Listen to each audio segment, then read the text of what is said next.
আসসালামু আলাইকুম প্রিয় গাইস, আমি এখন আছি পোল্লাকান্দি ব্রিজের উপরে। ব্রিজ থেকে উত্তর এবং দক্ষিণ পাশে তাকাইলে প্রাকৃতিক কি মনোরম পরিবেশ, দৃষ্টি নন্দন সব সিনারি, ভিউগুলি দেখেন অপরূপ সৌন্দর্য। তো কোনো একদিন ইনশাল্লাহ যাব সেই চরে ঘুরতে। চরের জীবনযাত্রা, মানুষের মান উন্নয়ন এবং কীভাবে মানুষ বসবাস করে সেগুলো আপনাদের মাঝে তুলে ধরবো। তো পোল্লাকান্দি ব্রিজ থেকে দেখেন ওইদিকে তাকাইলে এত সুন্দর যে সিনারিটা মনে হয় মন ছুঁয়ে যায়। তো আপনারা আসলেই বুঝতে পারবেন পোল্লাকান্দি ব্রিজ থেকে তাকানো। মাঝে মাঝে দেখেন মনে হয় যে প্রকৃতি আমাকে ডাকছে যে আসো আমার মাঝে ঘুরে যাও।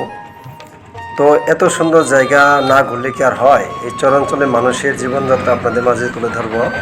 তো সেই উপলক্ষে আমার ইউটিউব ভিডিওটা সাবস্ক্রাইব করে রাখবেন পরবর্তী ভিডিও পেতে, এবং যারা ফেসবুক থেকে দেখছেন যারা পেজটি ফলো দিয়ে রাখবেন পরবর্তী ভিডিও, নতুন নতুন ভিডিও পাওয়ার জন্য। তো সুন্দর এরকম সুন্দর ভিউ দেখেন। পোল্লাকান্দির এই যে ব্রিজের উপরে গাড়ি যাচ্ছে, ব্রিজ থেকে তাকালে দৃষ্টি নন্দন, মানে এক কথায় ভাষায় প্রকাশ করা যায় না। এত সুন্দর জায়গা না ঘুরে কখনো থাকা যায় না। তো কোনো একদিন ইনশাল্লাহ ঘুরতে যাব। এই সকল চরে মানুষের কিভাবে জীবনযাত্রা করে, তারা কিভাবে চলাফেরা করে, কিভাবে তারা আয় রুজি করে, বন্যার সময় তারা কিভাবে বন্যা মোকাবেলা করে, এই সমস্ত আপনাদের মাঝে তুলে ধরবো কোনো এক সময়। তো সবাই ধন্যবাদ, আমার ভিডিওটি ফলো দিবেন। ধন্যবাদ সকলকে।